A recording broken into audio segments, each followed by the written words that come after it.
Hey, this is Claudia, host of CityCast Portland. Before we get to today's show, I have a favor to ask. CityCast is doing our annual listener survey, and it would really help us out if you took it. And if you took it last year, we would be so grateful if you did again, since we can't really use last year's data anymore. If you can please go to citycast.fm/survey to take it. It's only 7 minutes long. Someone actually did time it.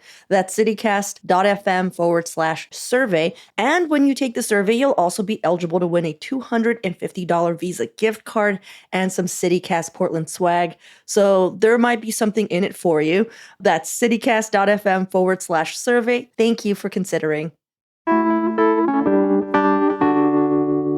Today on CityCast Portland, we're talking about our local primary election results and the latest Portland Police Bureau traffic stops report. Joining me on this Friday News Roundup are KBOO News Director Althea Billings and our very own executive producer, John Notarianni. It's Friday, May 24th. I'm Claudia Meza, and this is what Portland's talking about.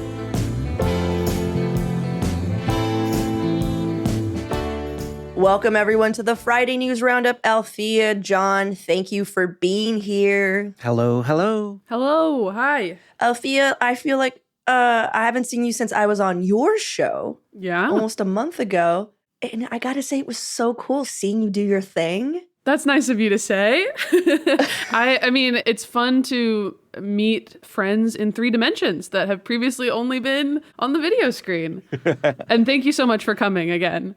It was awesome. You know what I mean? Like, John, when you go to your friend's house, like, for the first time, and you're like, this is where your kitchen is. And that's what it was. It was like, oh, your studio. Oh. And it was really fun. This is where you're sitting most of the time. Yeah. Very cool. Well, for all of our new listeners, today is the day we break down some of the biggest local stories of the week with some of the best and brightest journalists in town. But before we get into the news, I usually ask an opening question so you can get to know our guests a little better. And this week, my opening question is tied to the beginning of our annual Portland Rose Festival. That's our city's longtime tradition of having nonstop events and a city fair going from late May to early June, and mostly all happening downtown. And it's end capped by one of our city's largest parades, the Grand Floral Parade. One of the main attractions of this parade, you guys might know, are these colorful floral covered floats, and they're pretty large and ornate, and usually have to adhere to like whimsical, slightly esoteric, and hard to interpret themes or messages. This year's theme is Dream Forward, so that's what the floats need to embody. So my question to you guys is, if you had to design a float for the parade under this theme, what would it be? And I can go first if you need some time to think.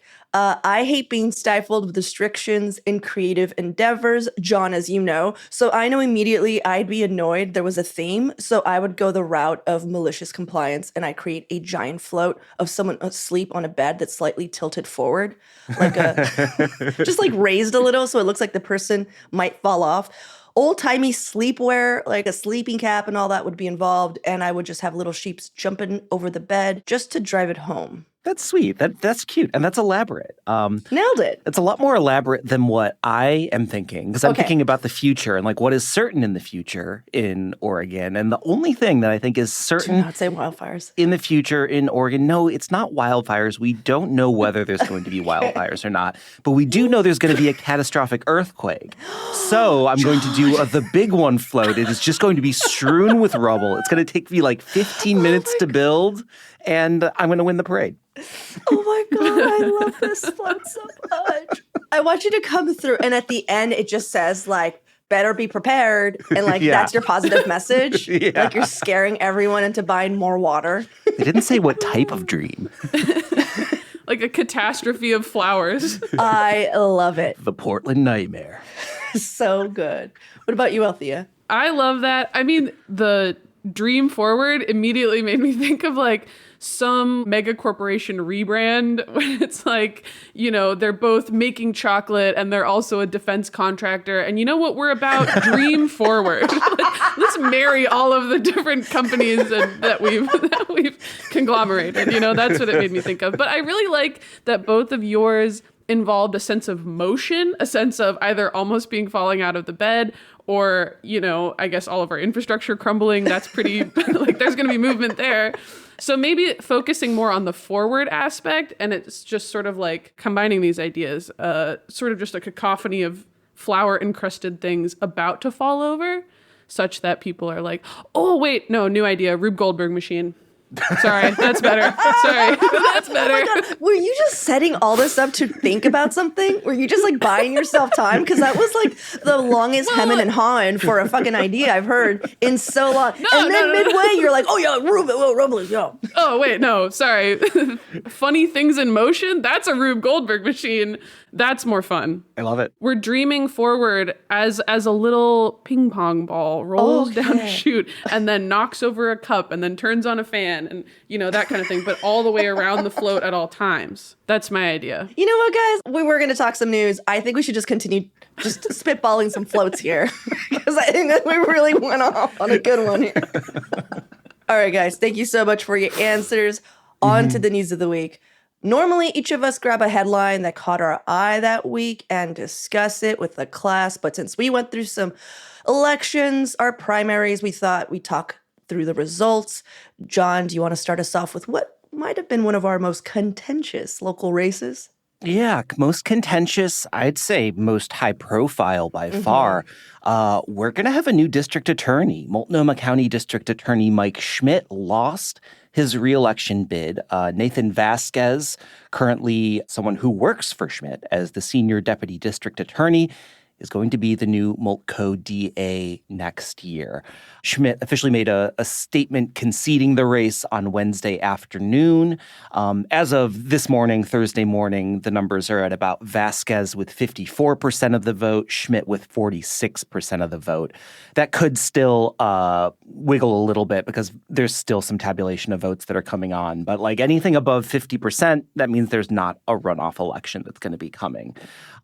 It's a really big deal. And like, I'm sort of curious how you guys read this. Is this a repudiation of progressive, forward-thinking politics in Portland, or did voters just have an axe to grind? Like, what happened here?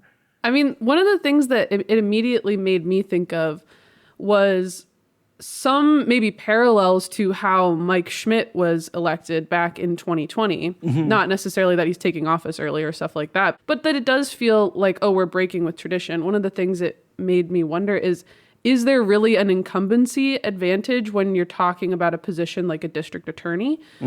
That's one of the things, around election time that we talk about, that, the incumbent, the person who already has the job, has the advantage because they have name recognition. They've already been doing it. They can point to a track record of, hey, X, Y, and Z, that's what I've been up to. Do you like it? Do you not? Versus somebody who's like, oh, hypothetically, I would do this.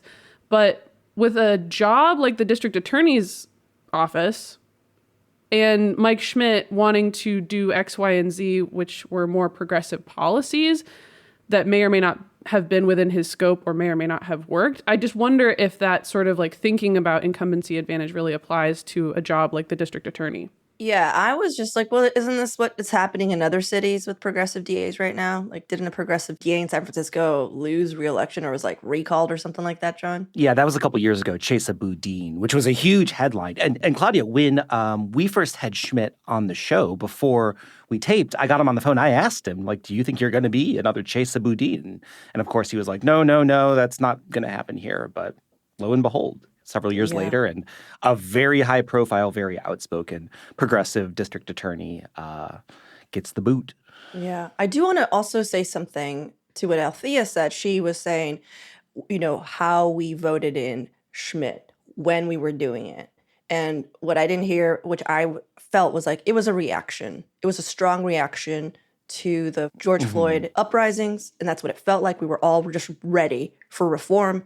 And now I feel like we're voting in Vasquez as another strong reaction. Yeah. That being said, I do wonder what a Mike Schmidt tenure would have been like without the pandemic. I have a feeling he would have still had strange relations with the police force in his office, but maybe the optics would be better for him and he'd have like more support to stick it to the man, But I also feel like sticking it to the man is super hard when you're the man. Yeah, exactly. But did you see the map that shows where DA candidates Schmidt and Vasquez did best in Multnomah County? It was pretty interesting. Super Do you have any facts on that?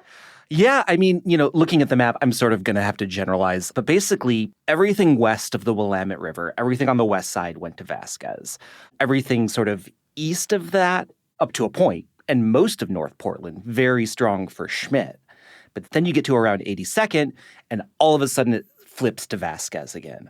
Vasquez had the crazy coalition of the west side and like Portland east of 82nd, along with like the eastern suburbs, because again, this is Multnomah County, so like Troutdale, Gresham, et cetera, they were voting on this race as well. So yeah, Schmidt carried the sort of center of the inner east side and like a good chunk of north side, but then Vasquez sort of beat him on literally and figuratively on the left and the right. Well, I was surprised to see that St. John's and most of North and Northeast like predominantly voted for Schmidt, because I've just heard so much complaining about him in our area, John. I mean, Schmidt won his precincts with only like a modest margin, though. His only slam dunk was in precinct 4303, which encompasses parts of Woodlawn, King, and Sabin neighborhoods. He won that with just like over 60% of the vote.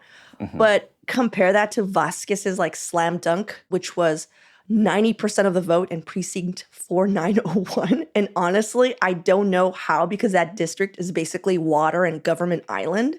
I'm assuming there might be a lot of houseboats over there. Well, there was only if you're thinking about the district that I'm thinking of, if you go and look at the numbers, it was like 20 votes. Yeah, that's what I'm saying. I'm like, were they all on kayaks? Like, I don't know where they're living. But Vasquez, he did pretty well. Can I play a quick game with you guys? Sure.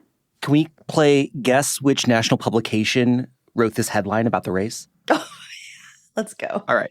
Number 1. Woke Portland just booted their pro-crime DA, Mike Schmidt. Woke Portland. Is New it York Post? It's New York Post. You got it. Althea got it. Oh, I knew it. Just so you know, I knew it in my heart.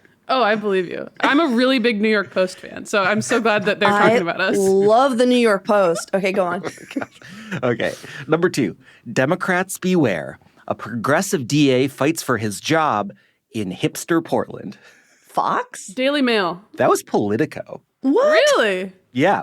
And there's a long article in Politico. It came out like a day or two before the election, sort of about like what the race in Portland says about like Democratic politics nationwide, and that like the Biden administration should really be watching this because the Biden administration isn't progressive.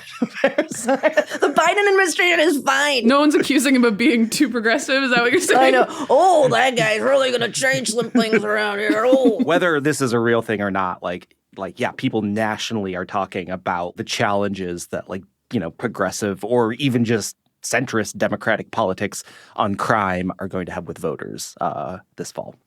I'm just surprised they're calling us hipsters. Are we still hipsters? I know. In the eyes of Politico, we're pretty fucking cool.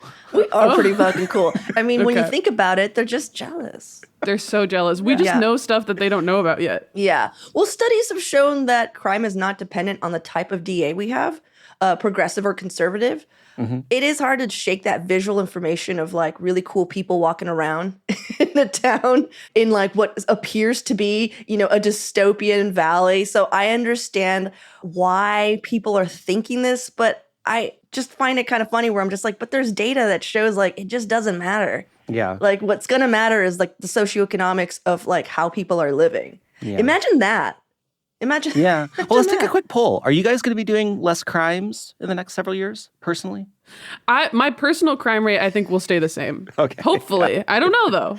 I think mine might go up. Okay. Really? Why? Yeah, I don't know. Are you just rebelling? Just feeling ready for some crime. He's feeling crimey. The last thing I have to say on this is, since this is technically a primary election, this doesn't go into effect until the end of the year. So it is about to be a long 222 days with Mike Schmidt in charge of the DA's office. Oh, it's going to be so awkward in there. Totally. I feel like all of this could have been avoided if Schmidt just sent everybody a Harry and David basket. People love those things. You got John on that one. Every police officer? Everybody in Everybody. Portland? Those pairs are magnificent. And also unwrapping it, you're just like, oh, this is such a treat. Schmidt's going to need a lot more George Soros money if he wants to make that happen. I just feel like if he Harry and David everybody, like people would have been like, oh, he's not that bad of a guy. What has he ever done for me? He gave me a basket of pears. Concrete change. Yeah, that moose munch with some coffee, it's so good. All right, well, let's take a quick break here. And when we come back, I want to talk about our county and congressional primary races.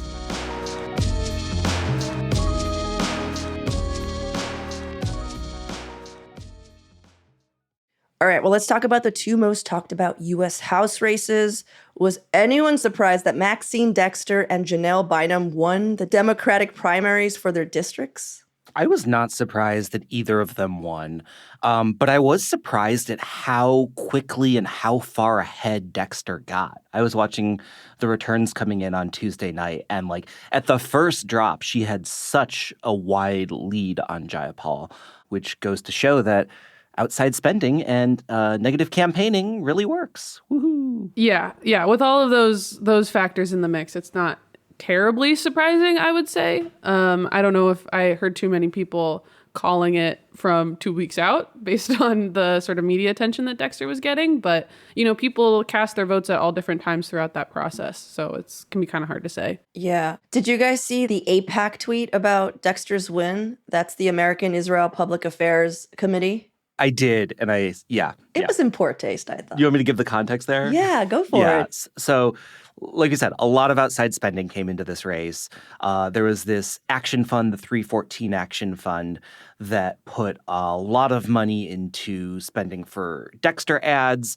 They're ostensibly a group that supports candidates who have a background on science, but it came out a couple weeks before the election that the American Israel Public Affairs Committee had been putting a lot of money into the campaign through that fund.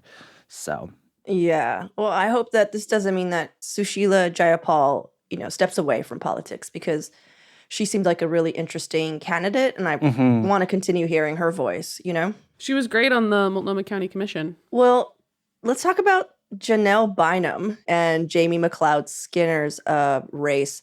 Bynum seemed to have been the Democratic establishment's choice because they thought that she would have a better chance of beating the Republican incumbent, Lori Chavez DeRemer. Bynum is considered the more moderate candidate out of the two. But did you guys look at Chavez DeRemer's, history with that district? Like, I'm like, that's going to be someone hard to beat. Like, they love her. Like, she was the mayor of Happy Valley from 2010 to 2018. Mm-hmm. And also her husband is like an anesthesiologist. So, she's not in it for the money. Like, she's just got all day to just win that race, So it's going to be hard. Well, part of the pitch on Janelle Bynum was that she's beat Lori Chavez DeRemer in elections before. Mm-hmm. Yeah. And famously, 2 years ago, Jamie McLeod Skinner did not beat Lori Chavez DeRemer. Yeah. So I feel like some of it comes down to that. But that's the district that I'm in, and I got so many mailers this year. The mailers were insane. I once treated them like Pokemon cards. Like, I always wanted to know what it was like to be in a district that mattered, I guess. But it got old kind of fast, Yeah. It's just so interesting how the same people matching up can have totally different races depending on what the seat is, though, Yeah. I mean, because thinking about the 314 Action Funds and the other mailer funders of the world, right? Like, this is going to be a pretty closely watched race federally. If we thought we saw a lot of outside money in the primary, I don't think we've seen anything yet. I'm not going to be able to open my mailbox, is what you're saying. You're just going to have so many, nice, happy pictures of Janelle Bynum and so many mean, scary pictures of Janelle Bynum. There were two really good pro Mike Schmidt ones that I liked, one of which had Betsy Johnson and a gun on it. And they're like, if Betsy Johnson and guns, that's what Nathan Vasquez wants. So you didn't like that. Yeah. And then there was another one that had a stoplight that had Nathan Vasquez, Rudy Giuliani, and Trump on it. I don't know if you got that one. Do you know that those type of attack ads make me want to vote for the other person? Like, there's just something about that where I'm just like, what the hell are you doing? Bad graphic design. It makes me want to do a scrapbook. Or a ransom note. You're going to be the weirdest grandma ever, Althea. All right. I also wanted to look at our county elections. We seem to be heading towards multiple runoffs. The only clear winner was Julia Brim Edwards from District 3, where she was an incumbent. She's won by a landslide and is keeping her seat as a county commissioner. But Districts 1, 2, and 4 seem like they're still up in the air. For District 1, which covers Northwest and Southwest Portland, along with many neighborhoods on the city's east side, Megan Moyer is holding a slight lead over opponent Vadim Mozirski. Whoever wins will succeed. Our personal favorite, Commissioner Sharon, is it Myron or Mirren? Because I say Mirren, and then I heard someone say Myron, and I was like, I think it's Mirren. Maybe we just have regional accents. All right, we all have regional accents. Portland. It's that North Portland twang. Anyhow, so whoever will win will succeed Commissioner Sharon Mirren. Mirren actually endorsed Mazierski, which I thought was bold.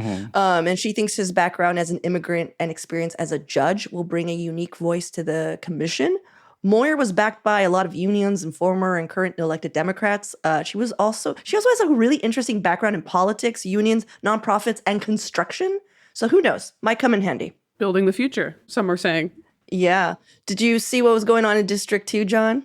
Yeah, I mean, basically, Shannon Singleton came out way ahead at about 46% of the vote, way over Jesse Burke and Sam Adams, who are in number 2 and 3 with both about 23-ish% of the vote. But that's one that's going to go to a runoff, right? So it is looking at this point like Sam Adams and Shannon Singleton will be facing off in the fall for the pleasure of representing me at the Multnomah County Commission. Okay. So, I am not soliciting bribes, but compliments are welcome, Sam and Shannon. What about a gift basket? I mean, a good Harry and David gift basket. Oh, no, that would be Sam unethical. Adams. Is anyone surprised that Sam Adams is still in it? Not really. I mean, I think he has a lot of political baggage and he has a lot of political experience, Althea, you raised your hand. I raised my hand. I am kind of surprised. I mean, he has a lot of name recognition in town, but like you're saying, some of it's negative name recognition. Yeah. But I mean, he's just such like a heavy hitter and has been for so long. I kind of expected more, I guess. Do you think people just didn't know? Like they forgot? No, I mean, I'm kind of surprised that he didn't show up with more of the votes. I feel like, this is sort of a repudiation in a way that people are not thrilled that he's back. Yeah, I feel the same way. Wow. Plus, I think he spent a lot more money than Jesse Burke. Like, this is totally, anecdotal from just what I see roaming around the neighborhood. But, I live in that community. I saw a lot of Sam Adams paraphernalia and lawn signs, et cetera, out in the world. Didn't see a big Jesse Burke presence in North Portland. So that might have something to do with it, too. He was also popping up at neighborhood association meetings with, going with the gripe of whatever the gripe was that day. You know what I'm saying? Like, he's like, yeah, me too, buddy. And another thing. And another thing. Yeah, I was surprised. I just want you to know, I was surprised. Anyhow, in District 4, which covers most of the suburbs in eastern Multnomah County, it appears that Vince Jones Dixon just has just a smidge over 50% of the vote. And last I checked, it appears he and Brian Knotts are still headed for a runoff. John reminded me this morning he was a funeral director and considered a shoo-in. So this is interesting. Yeah. Well, Claudia, what time did you check those numbers? Because I checked them at 8 a.m. and I had Dixon at 49.93%. So just a shade under 50. That means it's a 17-vote margin up or down, whether or not it goes to a runoff, which means that by the time that this reaches all of our beautiful listeners by Friday morning, we could be in a different position as well. This one's just so close that the numbers are flip-flopping back and forth. Where did you get those numbers? I'm looking at the OPB election board, and it's still at 50.4, 42.07. So Secretary of State site. Let's just go with your numbers if you got it from the Secretary of State. So yeah, that's basically our county races. I have never paid as much attention as I have this year to the county races. They're thinking that this runoff situation is because there were so many procrastinators out there. So they're just thinking that maybe more votes will come in. Althea, are you yaying procrastinators? Well, here's the thing. Procrastinators, I'm among you, but I'm, pro procrastinators making a difference, I guess. It's true. Yeah. All right, John, you have some measures. Yeah, this is sort of like over the end credits music of the segment. I just wanted to run down a bunch of measures that have passed. So imagine a sort of inspirational song playing underneath me. We have renewed a 10-cent per gallon gas tax, which funds road maintenance in the city. Yay, roads. We approved a levy to pay teachers in Portland Public Schools. Yay, teachers. We approved improvements to flood controls near the Columbia River through property taxes. Yay, everyone who lives near the Columbia River and isn't getting flooded out. And we approved $380 million for the Oregon Zoo. Yay, tigers and chimpanzees. And especially yay, property owners who are going to be paying for all these. Boo. You know what I love about Portland is that we love to complain. We love to complain. But the moment you're just like, hey, do you guys want to pay more taxes? We're like, oh, would I? God damn, I can't wait. But I mean, like, they have us over a barrel, John. Like, what are you supposed to say? Fuck them kids? Let the levees break? Fuck them penguins. Yeah, exactly. You can't. You're just like, oh, sure. You know what I mean? It's true. Sorry, I guess I don't need new windows. If you don't pass the zoo bond, the giraffes will be free. And the polar bear gets it. And they're going to drown also because you didn't fix the Columbia River on a broken road. As they trample all the children who and they don't have any schools. That aren't in the school anymore. Well done. Yeah. I prevented that future, Portland. Thank you, Claudia. You're welcome. You're welcome. Jesus. All right, anyhow. Althea, you read a report for us, so we didn't have to. I did read a report for you. It is, dun, dun, dun, dun. I'm sorry, I'm hyping it up too much. This is the PPB stops data collection for the first quarter of 2024. Whoa. Yo, my God, yes. Yay. Thank you. Sorry, the fanfare is perhaps inappropriate. We are talking about the data that's come out. So it is going to be kind of like a numbers heavy segment. So I'll give you some of the numbers and then we can talk through what the takeaways are. It was the most traffic stops, so we're talking traffic stops specifically, that cops have done in Portland since the pandemic, 6,369. And looking into the racial makeup of those stops shows that about 41% of those stops were of people of color, even though 34% of the Portland population is people of color. So there's an overrepresentation of drivers of color in this stops data. And I looked into it a little bit more specifically. Overrepresentation is more severe for Portlanders who are identified as Black and Latino. They were overrepresented, which... Hey, that's me. Sorry. January to I don't think I've ever heard that voice out of you, Claudia. It only comes out with reports. Go on, Althea. Yeah. So we're seeing that, as of 2020, the census, 5.7% of Portlanders, self-identified as Black, but they made up 16.9% of traffic stops, which is almost like a 3 times overrepresentation of being stopped by police. Latinos in a sort of similar situation, they make up about 11% of the population of Portland as of 2020. In the first 3 months of this year, they were 14.7% of traffic stops. And comparably, folks who cops identified as Asian or white made up less of the stops than their, demographic makeup would imply. And this is a trend that we've seen for a long time, I would say. But there is like an uptick in the past few years of cops stopping people of color more, especially in traffic stops. And this translates into over policing and stuff like that. Yeah. Has anyone just considered that we're terrible drivers?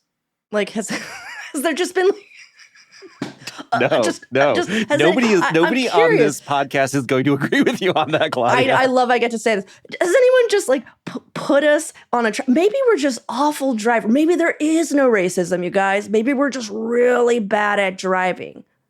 I'm going to go with racism. Okay. I'm going to stick with racism. Yeah.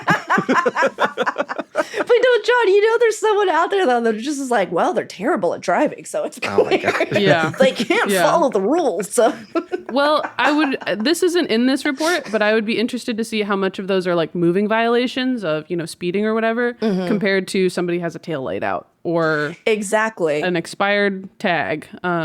Those are similar things that people get stopped for, and sometimes it's an opportunity for a police officer to sort of fish around for something else that they might like to stick you with. Yeah. One detail I do want to pull out from it, the traffic division officers stopped 3,121 drivers and 1 pedestrian. I want to know what that pedestrian was doing. And were they a person of color, this pedestrian? It doesn't specify. They don't tell us that for some reason. It did point out also, Althea, I saw this detail, less than 1% of individuals contacted had a perceived mental health issue, which is similar to prior quarters. So mental health, obviously a huge problem in Portland, but not every crime statistic can be blamed on mental health, contrary to what I think some people would like to pretend. Yeah. Well, and also, there's a lot of information in this report about like perceived race or perceived mental illness, and then that they've added a couple new racial categories, so you can't compare it to things in the past, which is more accurate, blah, blah, blah. I'm interested to know how they're taught to perceive, I guess. Claudia. Okay, cool. So some reporters have found that when police stop, people, sometimes they may misrepresent their race, so it just looks like they're not stopping you because did you see what I'm saying? So you're saying that they will categorize more drivers as white.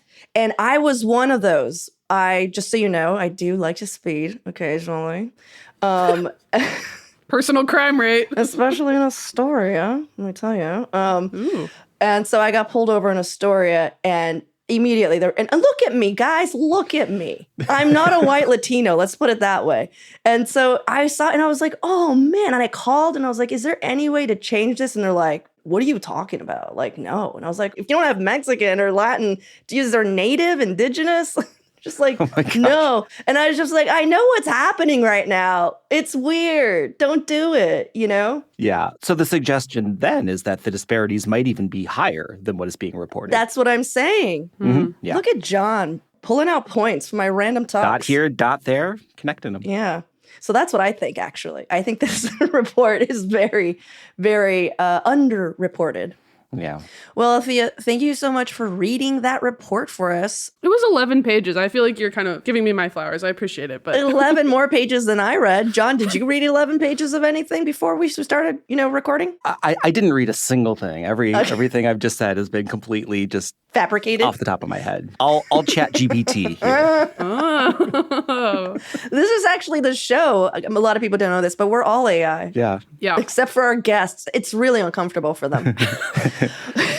They all get a Harry and David basket at the end, and so this is why they keep coming back. There is a brand integration happening. The AI is really hung up on Harry and David. Harry and or David, if you'd like to sponsor CityCast Portland, I want you to know that we are so down.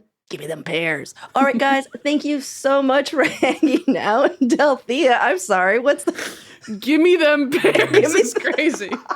Thanks for listening. Give me them pears. Maybe that's the new see you at Slim's. Give me them pears. Until then, give me them pears. All right, guys, thank you so much. It's clear we are just devolving into the giggles, so we got to get out of here. That's all for today here on CityCast Portland. Thank you so much for listening. Our executive producer is John Notarianni. Our producers this week are Julia Fiaioni and Selena C.A. Reynolds. Our Hate Portland newsletter editor is Rachel Monahan with contributions by Adrian Gonzalez. And our host is me, Claudia Meza. Original music by Jenny Conley and Steven Drizos. Additional music by Epidemic Sound and All the Kimonos. We'll be back Monday morning with more from around the city. Until then, give me them pears.